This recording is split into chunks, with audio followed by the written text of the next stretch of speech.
How do animals breathe underwater? Fish do it. So do jellyfish, starfish, and sea cucumbers.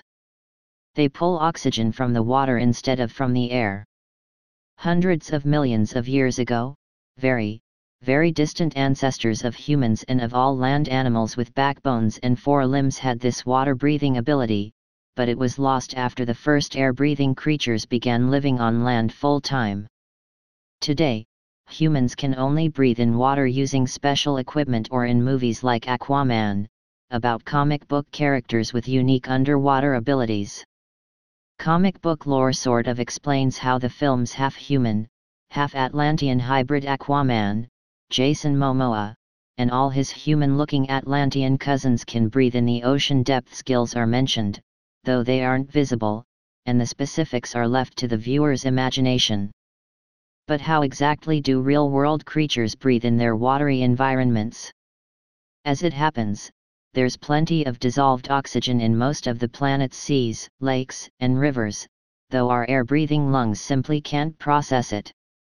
But the world's water dwellers have evolved several other methods for accessing oxygen in water, experts told Live Science. An ancient technique. Some animals such as jellyfish absorb the oxygen in water directly through their skin. A gastrovascular cavity inside their bodies serves a dual purpose, digesting food, and moving oxygen and carbon dioxide around. Rebecca Helm, an assistant professor at the University of North Carolina, Asheville, told Live Science. In fact, Earth's earliest forms of microbial life that used oxygen obtained it the same way as jellies do, through diffusion. This form of respiration likely appeared around 2.8 billion years ago, sometime after cyanobacteria started pumping oxygen into the atmosphere, according to ocean scientist Julie Burwald, author of Spineless, The Science of Jellyfish and the Art of Growing a Backbone. Because they only have an outer cell layer and an inner cell layer and their insides are jelly and don't have cells, they don't need as much oxygen as animals that have actual tissues on the inside, Burwald told Live Science in an email. However, there are also drawbacks to breathing through diffusion. It's much slower than using a circulatory system to bring oxygen to far reaches of the body. That probably means that there's a limit on how big jellyfish can grow, Burwald added. Backdoor method. Breathing through oxygen diffusion over the body's surface is also found in echinoderms, a group of marine animals that includes starfish, sea stars, sea urchins, and sea cucumbers. Sea stars absorb oxygen as water flows over bumps on their skin called papillae, and through grooves in other structures called tube feet.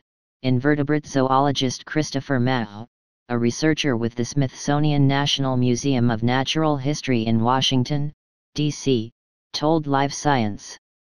Some types of shallow water sea cucumbers, however, have a different type of specialized adaptation for breathing, a respiratory tree structure located in the body cavity near the anus. As the cucumber's rectal opening sucks water into its body, the respiratory tree extracts oxygen and expels carbon dioxide. It literally breathes out of its ass, Mao said. A basic blueprint.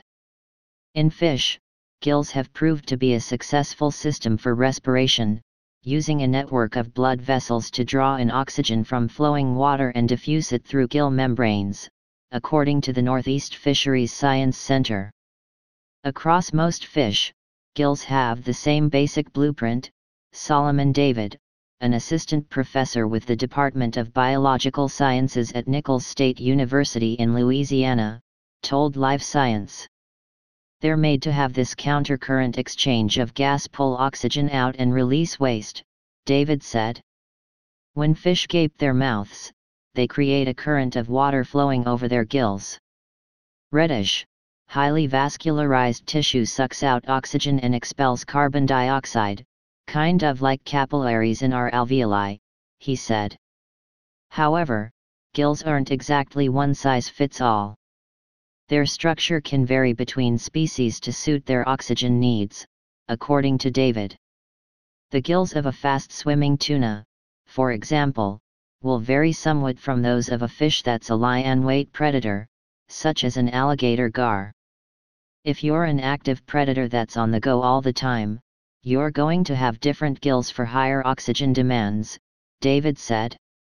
Gill shape can even vary between individuals of the same species, depending on oxygen conditions in the water where they live, he added. Studies have shown that fish can adapt their gill morphology when their watery habitat becomes polluted. Over time, their gill filaments become more condensed, to resist the contaminants in the water. Some aquatic amphibians also have gills branching structures that extend outward from their heads. This is a larval trait in amphibians that disappears as most species mature, but aquatic salamanders like sirens retain these external gills into adulthood. Kirsten Hecht, an aquatic ecologist with the School of Natural Resources and Environment at the University of Florida, told Live Science in an email.